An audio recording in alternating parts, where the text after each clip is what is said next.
우리가 지난주에 그 염려에 대한 말씀을 나누면서 우리 한 주 더 그 염려에 관한 말씀을 나눈다 말씀을 드렸습니다. 지난주는 염려하지 말라 이 말씀을 나눴고, 오늘은요 우리가 성도이기 때문에 마땅히 해야 할 염려, 성도라서 하게 되는 근심이 무엇인지 좀 말씀을 나누려고 합니다. 여러분, 예수 믿으면은 모든 근심, 걱정, 염려가 다 사라지고 마음에 평안이 찾아오는 그런 게 아닙니다. 그렇게 선전하는 사람들이 있다면 그건 성경을 제대로 모르는 것이고 신앙생활이 뭔지 또 제대로 모르는 그런 사람들이라 할 수가 있습니다. 성도에게도요 염려와 근심이 있다는 거예요. 성도이기 때문에 하게 되는 그런 염려가 있고요, 성도라서 하게 되는 그런 근심이 있게 마련이라는 겁니다. 성경은요, 그래서 하나님의 사람들, 주님의 자녀들이 그렇게 씨름했던 그런 근심, 그런 염려에 대해서 많은 장면에서 기록하면서 우리에게 보여주고 있거든요. 특히 오늘 본문을 보시면은요, 바울과 이 초대교회 성도들이 그렇게 붙들고 씨름했던 근심, 염려, 그게 어떤 것인지 우리에게 자세히 보여주고 있습니다. 그것을 통해서 이제 우리는 성도로서 우리가 해야 할 염려 또는 근심이라는 것이 어떤 것인지 우리가 배울 수 있게 되는 거죠. 이 고린도 후서는요, 바울 서신이 제 신약 성경의 13편이에요. 바울이 제일 많은 이 신약 성경에서의 분량을 기록을 했죠. 바울 서신이 13편인데 그 가운데 이제 어떤 바울 서신보다도 이 바울의 복잡한 감정이 뒤섞여서 잘 나타난 그런 서신이 바로 이 고린도 후서라, 이렇게 할 수가 있습니다. 슬픔과 기쁨, 염려와 감사, 근심과 행복의 감정이, 그런 심경들이 서로 뒤섞여서 나와 있는 그런 이제 글이 바로 이 고린도 후서입니다. 특히 이 고린도 후서에서 가장 부각된 바울의 감정이라 하면은 그 어떤 것보다도 근심, 염려의 감정이라 이렇게 할 수가 있습니다. 그래서 고린도 후서에만 근심이라는 이 단어가 무려 11번이나 나오고요, 그 다음에 염려라는 단어도 이제 우리말 번역 성경으로 볼 때 염려라는 단어도 2번, 걱정이라는 단어도 1번 이렇게 등장하는 걸 볼 수가 있어요. 모두 바울과 고린도 교회 성도들이 그들의 이제 신앙생활의 자리 가운데서 그토록 붙들고 씨름했던 그런 염려와 근심, 그런 것들을 다 말하는 것입니다.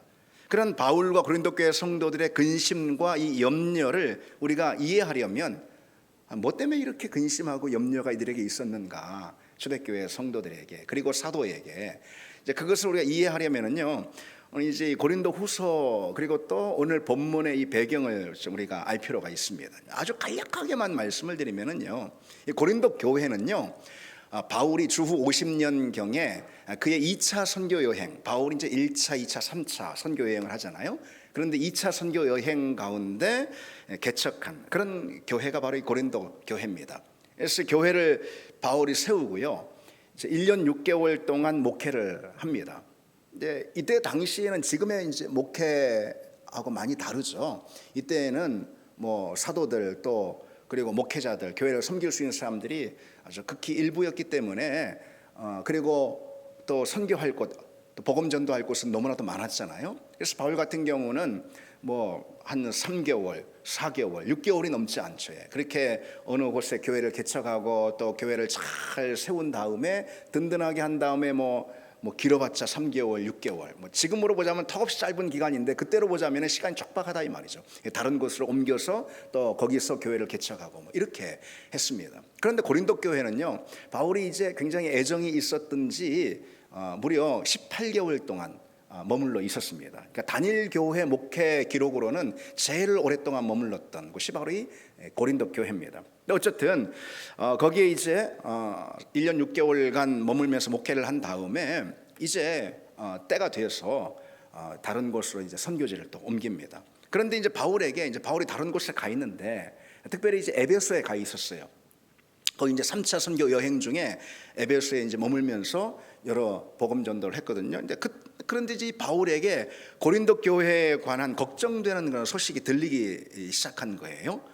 그래서 교회가 우상의 제물을 먹고 그리고 음행을 일삼고 그 다음에 막 분당 파당이 막 일어나가지고서 교회가 분열 직전에 이르게 되고 그런 아주 대단히 걱정되는 그런 소식이 바울에게 들리게 됐어요. 그래서 바울은 즉시 편지를 쓰는데 그게 바로 고린도 전서입니다. 고린도 전서. 그리고 이제 후에 그 고린도 전서를 이제 보낸 다음 그 후에 고린도 교회를 바울이 다시 한번 방문하게 됩니다. 그런데 바울을 대하는 이 고린도 교회 성도들의 태도가 아주 싸늘하고 냉담합니다. 바울의 권면을 받아들이지 않고 오히려 바울을 공격하며 적대시했습니다. 그래서 바울의 마음이 너무너무 답답한 거예요. 이들이 우상의 제물을 먹고 음행을 일삼고 막 분당이 일어나고 분열이 일어나고 그래서 고린도 전서를 보냈단 말이죠. 그런데 그것을 그 바울의 서신을 읽고도 마음이 전혀 변하지 않고 오히려 마음이 거칠어져 가지고선 바울이 그 다음에 방문을 하니까 아주 싸늘하게 대하며 바울을 또 대적하는 그런 일부 성도들이 많이 있었다라는 거죠. 그래서 바울의 마음이 너무너무 답답하고 힘들었어요. 그래서 그처럼 힘든 방문을 마친 다음에 에베소에 가서 다시 한번 또 편지를 보냅니다. 그게 어떤 편지냐면은 눈물의 편지로 일컬어지는, 그러니까 고린도 전서와 고린도 후서, 고린도 교회를 향한 편지는 두 편만 있는 게 아니에요. 실은 네 편이 있거든요. 고린도 전서를 보내기 전에 편지가 하나 있고, 그 다음에 고린도 전서, 그 다음에 고린도 후서를 보내기 전에 눈물의 편지로 일컬어지는 그런 편지가 있습니다. 바로 그 눈물의 편지를 이제 보낸 거예요. 바울은 이제 그 편지에서요 아주 강경한 어조로 고린도 교회 성도들을 아주 심하게 질책을 하면서요 그들이 회개하고 다시 돌아오기를 눈물로 썼습니다. 눈물로 권하면서 그래 편지를 보냈어요. 근데 이 편지를 이제 바울이 보내놓고선요 이제 바울의 마음이 편치 않는 거예요. 고린도 교회 성도들이 이전에 고린도 전서를 이제 보내서 이들을 또 권면하고 가르치는 그런, 그래서 복음 위에 바로 서게 하는 그런 가르침을 했는데도 불구하고 마음만 싸늘하게 됐단 말이죠. 그러자 바울이 이번에는 아주 훨씬 더 강경한 어조로다가 질책하는 그런 편지를 보냈어요. 그게 눈물의 편지예요. 그런데 이 바울의 마음이 어떻겠어요? 얼마나 마음이 편치 않았을까? 우리가 짐작이 가는 그런 대목 아니겠습니까? 이들이 과연 이렇게 그냥 심하게 책망하고 질책을 하는 그런 편지의 내용인데 어떻게 이 고린도 교회 성도들이 반응을 할까? 바울 입장에서는 대단히 염려가 됐던 거예요. 그래서 바울은요 고린도 후서를 보면은 그런 기록이 나오는데요. 내 이 편지를 괜히 보냈나 하는 그런 후회까지도 바울이 할 정도로. 그처럼 이제 바울은 실은 교회로 인해서 아주 극심한 염려 때문에 상당한 압박을 바울이 많이 받았던 거예요. 그리고 마치 이제 죽을 것 같은 괴로움에 바울이 빠졌습니다. 그래서 그런 이제 바울이 지금으로 보자면은 굉장한 우울증에 걸려 있을 정도로 교회 때문에 말이죠. 교회 성도들과의 관계 때문에 말이죠. 이제 그런 어떤 심리적인 그런 형편에 처하게 됐습니다. 그러던 중에 바울이 더는 참지를 못하고요 자신의 편지를 그 고린도 교회에 가져갔던 그 디도가 있어요. 자신의 제자 디도가 있습니다. 그 디도가 고린도 교회를 갔다가 자기에게 그 사정을 이제 전해주러 바울에게 오지 않겠습니까? 근데 에베소로 올 텐데 에베소에서 기다리는 것을 참지 못하고 바울이 에게해를 건너서 마케도냐까지 갑니다. 빌립보가 있는 그 마케도냐까지 갑니다. 거기서 이제 고린도에서 돌아오는 편지를 전하고 그 상황을 다 알아본 다음에 돌아오는 디도를 바울이 만나게 된 거예요. 여러분 이제 이런 그림을 한번 그려볼 수가 있죠? 상상을 한번 해 보십시오. 근데 그 디도가 자기에게 어떤 이제 고린도 교회 소식을 전해줄까? 바울은 뭐 사실 잠을 이루지 못했던 거예요. 고린도 교회 성도들의 마음이 훨씬 더 싸늘해졌을까? 이들이 하나님을 더 멀리하고 떠나버렸을까? 이들이 사도인 자기를 또 계속해서 배척할까? 이들이 복음에서 멀어지는 건 아닐까? 뭐 등등. 바울은 그런 염려에 이제 너무 그 염려가 많아가지고요. 그래서 에베소에 있다가 참지 못하고 마게도냐까지 오게 된 거거든요. 거기에 이제 디도를 기다리다 드디어 디도를 만나게 됐다는 거죠. 그런데 디도가 가져온 소식은요 바울이 그토록 염려했던과는 다르게 고린도 교회 성도들이 자신의 잘못을 깨닫고 뉘우치고 하나님 앞에 무릎 꿇고 회개했다라는 이 너무도 다행스러운 소식을 바울에게 가져온 거예요. 그래서 하나님께서 그러신 거죠. 이 바울이 고린도 교회를 위해서 염려하는 그 사도의 염려를 보시고 하나님께서 고린도 교회 성도들이 이 바울의 서신을 읽을 때 성령의 감동하심을 통해서 이들의 마음을 책망하시고 그리고 감동케 하심으로 이들이 회개하게 만들었던 거 아니겠어요? 하나님이 그런 은혜를 고린도 교회 성도들에게 주신 거예요. 그래서 그로 인해서 바울이 너무 감사해서 디도의 그 소식을 듣고서 막 뛸 듯이 너무너무 기쁘고 감사합니다.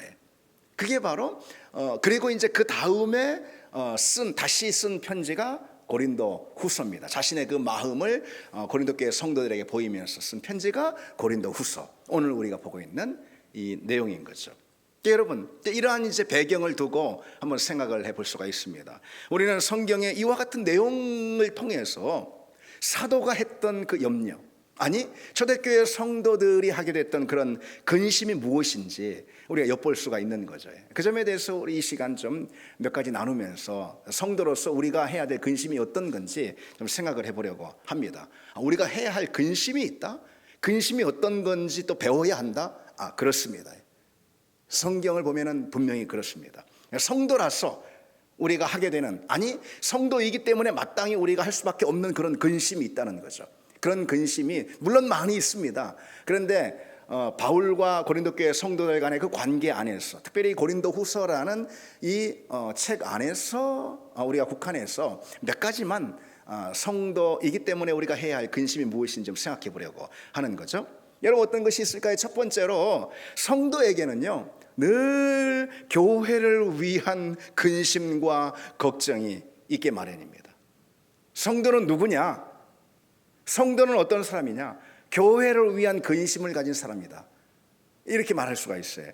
바울이 고린도 후서 11장에 이렇게 고백하는 장면이 있습니다. 이 외에 일은 고사하고, 이 외에 일 할 때 이제 이 모든 일들은 뭐냐면은 바울이 교회를 위해서 여러 가지 수고를 한 그런 내용들을 앞에 쭉 기록하고 있습니다. 그리고는 이 일 외에 아직도 날마다 내 속에 눌리는 일이 있으니 곧 모든 교회를 위하여 염려하는 것이라, 이렇게 고백하고 있어요. 여기서 염려하다라는 말은요, 극심한 불안 가운데 하는 걱정을 뜻합니다. 그냥 뭐 단순한 염려가 아니고 아주 극심한 어떤 심적인 그 불안 가운데 하는 그런 걱정을 말하는 거예요. 바울은 교회로 인해서 늘 불안한 마음에 잠을 못 이뤘던 것이죠. 그리고 염려하고 걱정했던 거예요.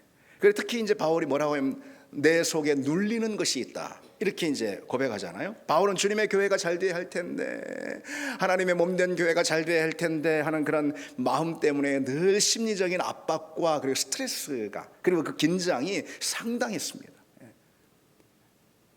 바울이 그랬어요, 여러분. 초대교회 성도들의 모습이 그랬습니다. 사도들의 신앙생활, 또 아니 그 인생의 모습이 그랬습니다. 불안과 염려가 있었고요, 극심한 압박과 스트레스가 있었습니다. 이들이 뭐 그냥 태평스럽게 신앙생활, 태평스럽게 살고 그런 게 아니었어요. 여러분, 성경을 보십시오. 성경을 보십시오. 그 우리가 대단히 성경을 잘 모르는 착각인 것이죠.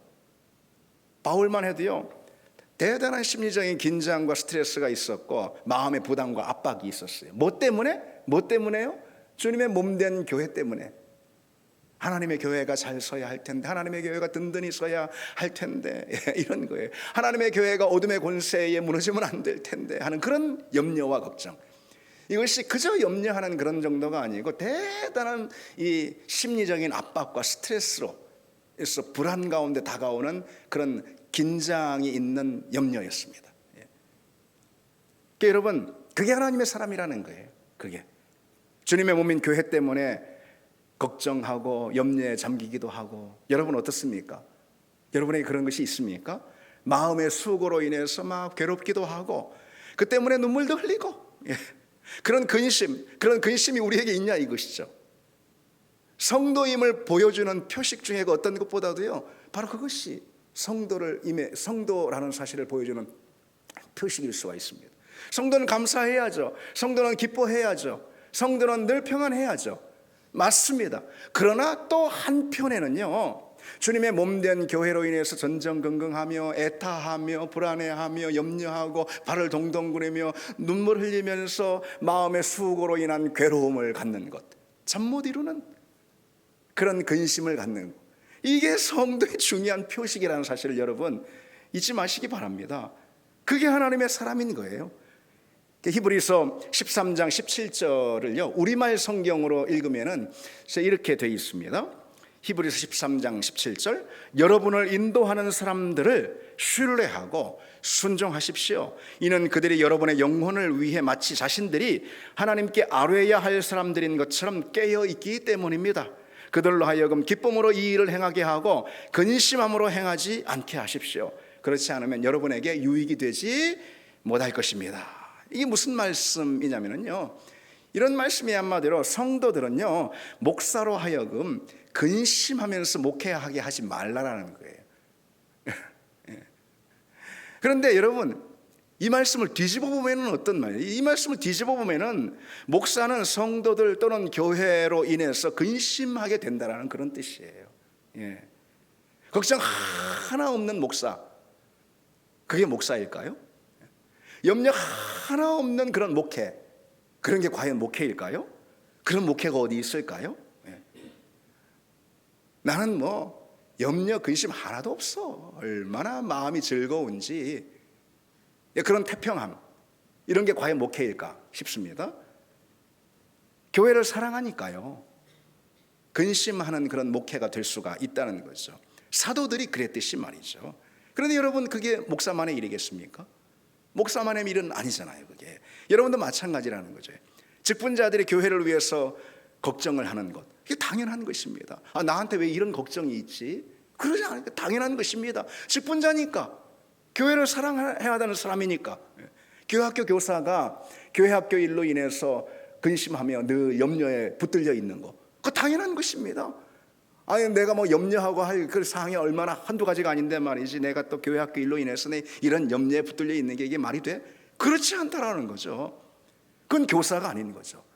교사라면, 아니 직분자라면은 교회를 위해서 자꾸 마음을 쓰고선 염려하는, 거기에 마음이 붙들려 있고 매여 있는 거, 그건 당연한 것이죠. 그래서 때로는 그로 인해서 마음의 수고가 크잖아요.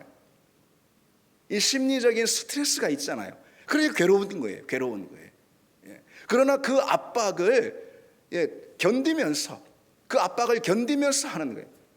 사실 그 압박을 견디기가 힘들어서 연말만 되면 또 그럴 사람 있잖아요. 또 나 이제 내려놓겠다고 해.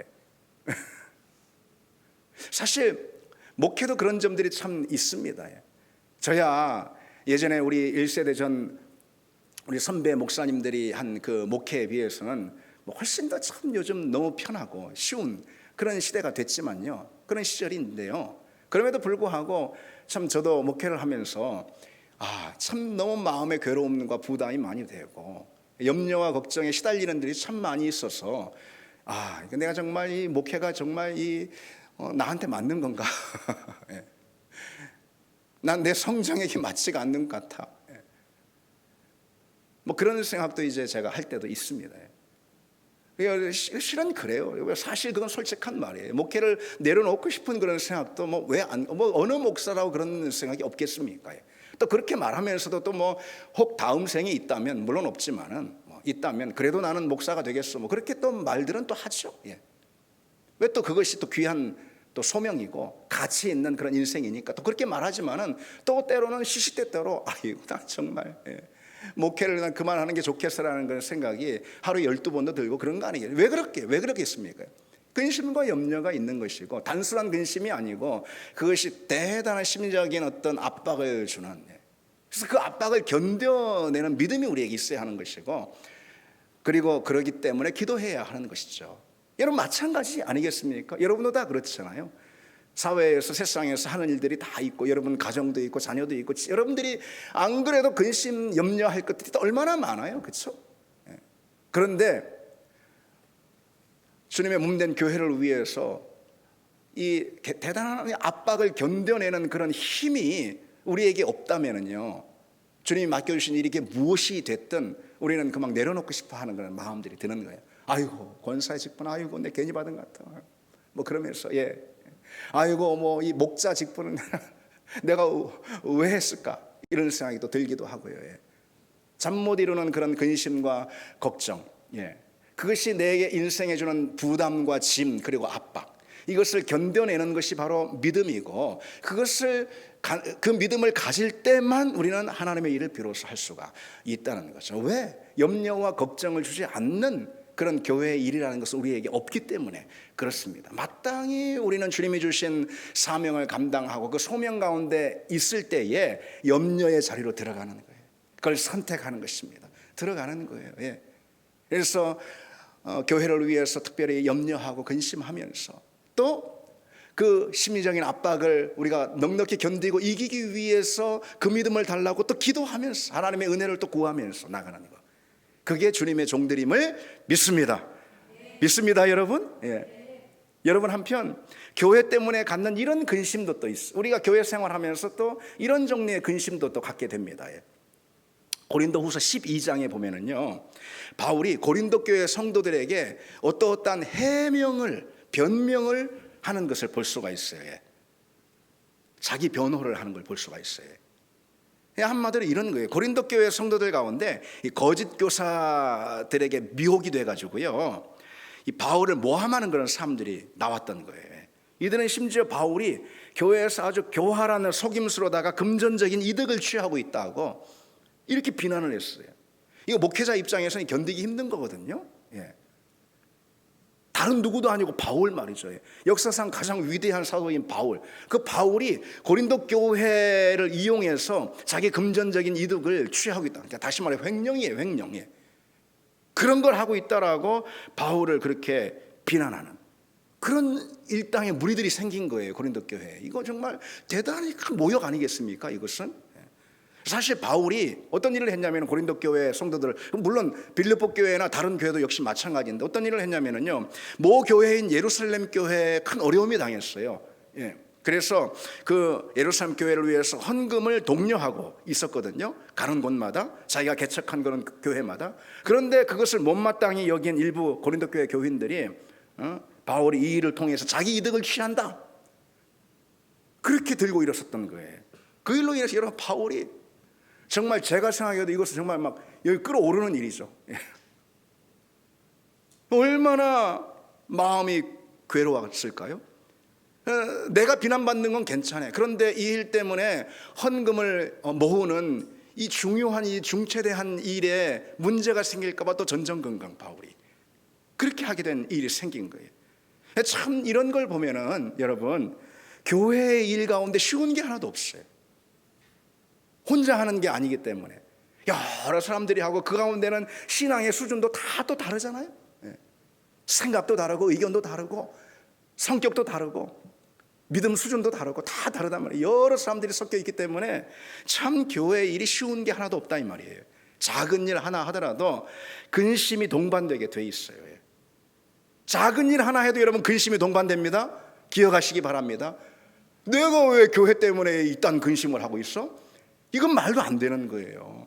당연한 거예요. 여러분, 어떤 일을 맡든 우리는 근심 가운데 들어가는 거예요. 복된 근심인 거예요. 그것이 복된 근심, 그 안에 우리는 들어가는 거예요. 어쨌든 교회 일을 보면은 바울이 당한 그런 사건을 통해서도 확인할 수 있듯이, 바울은 선의로 목회적인 차원에서 그 일을 지금 하고 있는데 그것도 오해를 받고 말이지, 이런 바울이 모욕을 당하는 그런 일이 생기지 않았습니다. 작은 일 하나라도 큰 일은 더 할 것이고, 뭐 작은 일 하나라도요, 여러분, 주님의 일이라는 것은요, 근심이 따르게 되어 있습니다. 따라서 여러분, 깊이 근심하고 염려할 수밖에 없는 그런 압박감 있잖아요. 그런 압박감, 이것을 견디지 못하면은 주님의 일은 하나도 못해, 하나도 못해요. 여기 앞에 나와서 찬양 하나 하는 것도요, 이 사람 다르고 저 사람 다르고 다 다르다 이 말이에요. 그로 인한 근심이 있고 염려가 있게 돼 있습니다. 교회에서 어떤 사역 다 모든 게 다 마찬가지예요. 이번에 성탄절 준비, 성탄절 하는데, 그런데 성탄절 준비하는 그런 위원회가 생겼어요. 뭐 이렇게 하자 저렇게 하자, 뭐 또 이런 말 저런 말 또 다 그게 근심이 되고 그게 심리적인 압박이 되는 거예요. 누가 해도 그럴 거예요. 누가 해도 그럴 거예요.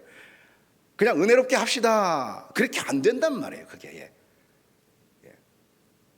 좋은 교회는 그렇게 되고 안 좋은 교회는 그런 일 맡은 사람이 근심하고 염려하게 되고 그런 게 아닙니다. 그런 게 아니에요. 초대교회 성도들을 보십시오. 초대교회를 보십시오. 일을 맡게 되면 주님이 어떤 일을 맡겨주셨든 그것은 근심 가운데 들어가는 거예요. 주님이 우리에게 선물로 또 복으로 준 근심이다 이렇게 여기는 거예요. 그건 우리의 소명인 것입니다. 그래서 그 압박을 견뎌내는 믿음을 달라고 기도해야 되는 거예요, 여러분. 그래서 그 압박을 이기지 못하고 그냥 연말만 되면 그냥 그만두겠다, 뭐 하면 안 되겠다, 이래서는 곤란한 것이죠. 결코 주님의 일을 우리가 할 수 없습니다. 바울은요, 주님의 일을 하다가 오해를 받고 상처도 많이 받았어요. 많이 받았어요. 바울이 혹 이게 내 일이요? 이게 하나님 일이지 이게 뭐 내 일이요? 나 그만둬 당장. 그럴 수도 있는 거예요, 실은. 그게 바울의 일은 아니잖아요. 엄밀히 말해서 주님의 일이지. 그러나 하나님의 사람은 그럴 수 없는 거예요. 하나님의 사람은. 태평스럽게 신앙생활을 하는 사람은 하나님의 사람이 아닌 것입니다. 성도는 근심하게 되는 압박을 견디는 믿음을 달라고 기도해야 한다라는 이 사실을 여러분 기억하시기 바랍니다. 두 번째로, 이 성도에게는요 늘 서로를 향한 그 걱정과 염려를 갖게 됩니다. 그런 근심이 있습니다. 교회를 향한 염려와 걱정, 이게 성도가 갖는 근심인데, 또 성도 서로를 향한, 서로를 위한 염려와 걱정, 이게 성도가 마땅히 갖게 되는 그런 근심이라는 것이죠. 그래서 성도라면요, 누가 넘어질까? 누가 실족할까? 누가 시험에 들까? 이게 서로 걱정하게 되는 거예요. 고린도후서 2장 4절에 바울이 이렇게 말합니다. 내가 마음에 큰 놀림과 걱정이 있어. 큰 놀림과 걱정이 있는데 이는 내가 너희를 향하여 넘치는 사랑이 있기 때문이다. 이렇게 말하고 있습니다. 큰 놀림과 걱정이라고 그랬는데 여기서 이 놀림이라는 것은 압박을 말하는 거예요. 압박. 프레셔, 압박. 그리고 걱정이라는 단어는요, 감옥이라는 단어예요. 감옥에 같이 달 때 감옥이라는 그런 원뜻이 있습니다. 큰 놀림과 걱정이 있어서 마음의 이 짐과 부담이 너무 커가지고요. 성도들을 향한 걱정 때문에 이게 너무 커가지고요. 그래서 마치 감옥에 갇힌 것 같은 그런 정말 답답하고 힘든 그런 내 마음의 내 심경이다. 이렇게 말하고 있는 것이죠. 바울이 이렇게 고백하고 있다는 걸 여러분 기억하시기 바랍니다. 그래서 여러분 이제 오늘 설교 이렇게 딱 지나가는데 다시 한번 들어보시고 그 제가 이제 소개해드린 그 성경 구절 있잖아요. 그 구절을 하나씩 한번 찾아서 읽어보시기 바랍니다, 여러분들이. 성경에 있는 그런 말씀들이고 그 말씀을 통해서 당시 사도와 초대교회 성도들이 가졌던 그런 심경들, 이게 고스란히 다 드러나 있습니다. 어쨌든 바울은 그만큼 마음의 눌림과 압박으로요 깊은 곤고와 고통 가운데 있었던 거예요. 왜요? 누가 넘어질까? 누가 시험에 들까? 이런 거예요. 그래서 성도들을 사랑하는 마음 때문에 그런 거예요. 사랑하면 근심하게 됩니다. 그렇죠? 자식을 사랑하니까 근심해요. 사랑하니까 근심합니다. 특별히 아빠보다 엄마가 더 사랑하니까 엄마 걱정이 더 많아요. 이게 어릴 때 애가 밥 안 먹으면은 아빠는 뭐라 그래요? 저 오늘 굶겨버려 쟤. 그러잖아요. 엄마는 걱정이 돼서 그렇게 못해. 밥 안 먹고 막 땡깡 부리고 하는데도 막 그냥 어떻게 막 그냥 입에다 막 쳐넣어요. 막 그냥 걱정이 많아가지고. 왜요? 사랑하니까. 내 몸으로 나가지고 그런 것입니다. 자식을 사랑하니까 근심하듯 교회를 사랑하니까 근심하고 염려가 생기는 겁니다. 그래서 바울이 참 이렇게 말하는 대목이 정말 눈물이 나는 그런 대목인데요. 고린도후서 11장에 누가 약하면 내가 약하지 아니하며 누가 실족하게 되면 내가 애타지 아니하더냐. 누가 실족하면 내가 애타지 아니하더냐. 한두 사람이 실족했을까요? 날마다 여기저기서 실족하는 시험에 든 그런 사람들의 이야기들이, 그런 소식들이 들리잖아요. 바울은 밤잠을 못 이루면서 실족한 그 사람 나 때문에 그랬는가? 내가 복음을 제대로 못 전해서 그랬는가? 내가 교회를 제대로 세우지 못해서 그랬는가? 잠 못 이루며 바울은 그 마음이 애타했다는 거죠. 사랑하니까 염려하고 걱정하는 거죠. 사랑하니까 발을 동동 구르며 애타하는 거 아니겠어요? 사랑하니까 밤새 잠 못 자며 근심에 씨름합니다. 그럼 목자들에게 그런 근심이 있습니까, 여러분? 목자들에게 목원들을 위해서 그런 염려와 걱정에 우리 목자들은 붙들린 적이 있습니까? 주님께서 우리 목자들을 목자의 자리로 부르셨다라는 그 소명은 어떤 건지 아십니까? 그런 염려로 초대하신 거예요. 그런 근심의 자리로 부르신 거예요. 그렇게 근심하라고 부르신 거예요. 목원들은 어떻게 사는 줄 아십니까? 어떻게 자라는 줄 아십니까? 목자의 그 근심과 염려의 눈물을 먹고 자라는 것입니다. 내가 목장 때문에 내가 정말 복장이 터져서 내년부터 내가 내려놔 버려야 되겠어요. 속썩이는 너 누구 때문에? 그 속썩을 하고 부르시는 거예요. 부르심의 자리가 속썩는 자리입니다. 그리고 그게 상급이고 그게 영광의 자리인 줄 여러분 잊지 마시기 바랍니다. 주님께서 우리를 위해서 애태우신 바로 그 애태움, 그 자리로 우리를 부르셨다라는 그 자체가 우리 인생의 더 흠든 영광 아니겠습니까? 우리 서로를 위해서도 마찬가지예요. 비단 목자뿐만 아니라요, 서로를 위해서도 그처럼 근심하며 염려하는 것이죠. 그런 우리의 모습들이 있었습니까, 여러분? 그저 만사가 대평, 이제 미숙한 성도들이 그런 거죠. 또 새가족들이 또 그럴 수가 있는 거예요. 새가족들까지 뭐 그런 염려, 그런 큰 부담을 질 수가 있겠습니까? 그때는 뭐 너무 태평스럽고 뭐에 그래 걱정이 많은데 오히려 그럴 수가 있겠죠.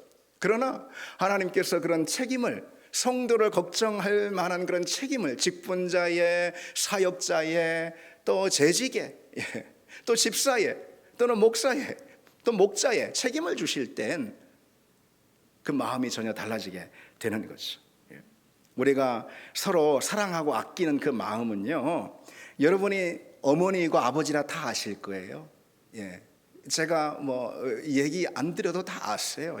우리가 서로 사랑하고 아끼는 마음은요, 무엇보다도 서로를 위해서 염려하는 마음으로 잘 드러납니다. 서로를 위해서 걱정하는 마음에 잘 드러나 있어요. 뭐가요? 사랑하는 마음이 잘 드러나 있습니다. 그래서 우리 교회는 우리가 서로 사랑하는 만큼 서로를 위해서 깊이 염려하고 걱정할 수 있는 그런 주의 종들이 다 되시길 바랍니다. 자, 마지막 하나만 더 보시면은 성도에게는 늘 자신의 허물을 돌아보며 갖는 근심이 있습니다. 오늘 본문에 바울의 책망을 들었어요. 아까 제가 고린도 교회의 상황들을 쭉 설명드렸잖아요. 그렇죠?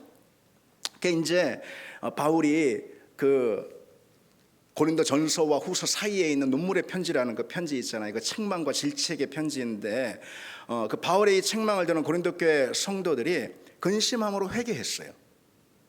바울의 이 아주 강경한 어쩌의 책망을 들으니까, 그리고 성령께서 그 바울의 서신을 읽을 때 성도들의 마음에 감동을 주시니까, 그러니까 이들에게 어떤 마음이 생겼다고요? 근심하는 마음이, 걱정하는 마음이 막, 염려의 마음이 막 드는 거예요. 그래서 결국 회개하게 됐습니다. 그래서 본문은 그러한 근심에 대해서 이제 바울이 이렇게 기록하고 있어요. 하나님의 뜻대로 하는 근심은 후회할 것이 없는 구원에 이르게 하는 회개를 이루는 것이요, 세상 근심은 사망을 이루는 것이라 그랬습니다. 여러분, 우리는 우리 자신의 어떤 허물과 죄로 인한 근심이 우리에게 있어야 합니다. 여러분, 허물이 없는 사람이 있을 수 있을까요? 죄 없는 사람이 있을 수 있을까요? 완전한 사람이 어디 있겠습니까? 죄와 허물로부터 자유로운 사람은 우리가 비록 성도가 되었음에도 불구하고 그 누구도 없을 것입니다. 그러니 여러분, 우리에게 마땅한 태도는 어떤 것일까요? 그에 대한 근심인 것이에요. 그에 대한 염려인 것입니다. 불안으로 인한, 두려움으로 인한, 그러니까 내 죄와 허물에 대한 두려움과 불안으로 인한 염려와 근심, 바로 그것입니다. 그것이 바로 회개에 이르게 한다는 거죠. 회개에 이르게 한다는 거예요. 죄 짓고도, 그리고 실족하고도 그저 태평스러운 거, 그건 어떻게 하나님의 자녀라고 말할 수가 있을까요? 여러분, 주님께서 이 마지막 만찬 있잖아요. 이 마지막 만찬 중에 제자들에게 뭐라고 말씀하시냐면은 너희 중 한 사람이 나를 팔 것이라. 이제 가룟 유다를 향해 하신 말씀이죠. 근데 제자들은 모른단 말이죠. 너희 중 한 사람이 나를 팔 것이라. 이렇게 말씀하시니까요, 제자들이 다 그냥 철렁 막 가슴 내려앉아 가지고선 주님께 다 묻습니다.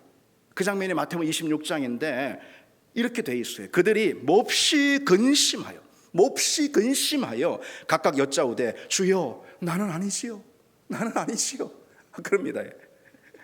혹 내가 실족하여 넘어질까 봐 하는 그런 근심 아니겠어요? 혹 내가 죄에 빠지는 거 아닌가? 혹 내가 주님을 버리는 거 아닌가? 혹 내가 주님으로부터 멀어지는 거 아닌가? 그런 근심 아니겠습니까? 이들이 몹시 근심하여 주여 저는 아니지요. 예. 여러분, 바로 그런 것입니다. 우리에게 그런 근심이 있어야 하는 거죠. 죄로 인해서 실족할까? 넘어질까 하는 그런 근심. 그 근심이 우리에게 있을 때 그 마땅한 근심인데, 그럴 때 우리는 회개의 자리로 비로소 나갈, 근심이 우리를 회개의 자리로 밀어내는 거예요. 그 우리는 회개의 자리에 무릎 꿇게 되는 것이고, 십자가가 주는 놀라운 보혈의 사함과 은혜를 누리게 될 줄 믿습니다. 여러분, 이 외에도 실은 많은 근심이 있어요. 성도들이 가져야 해요. 우리가 고린도후서 이 본문을 통해서만 짤막하게 몇 가지만 나눠본 것이 이외에도 많이 있습니다. 어쨌든 우리가 살펴보았듯이요, 예수 믿으면 근심이 싹 다 사라지는 게 아닙니다. 그것처럼 큰 착각이 없어요. 새로운 근심이 생깁니다. 이전에 했던 근심 말고 더 이상 그런 근심은 하지 않고 우리에게 새로운 근심이 파고듭니다. 전에는 무엇을 먹을까, 무엇을 입을까, 나를 위한 근심으로 가득했어요. 이제는 주님의 몸인 교회를 위한 근심이 그 자리를 대신하는 겁니다. 전에는 삶의 여러 가지 문제로 인한 염려가 참 많았어요.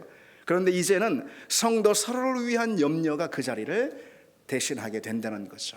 그런 우리임을 여러분 잊지 마시기 바랍니다. 우리 같이 찬양 드리겠습니다.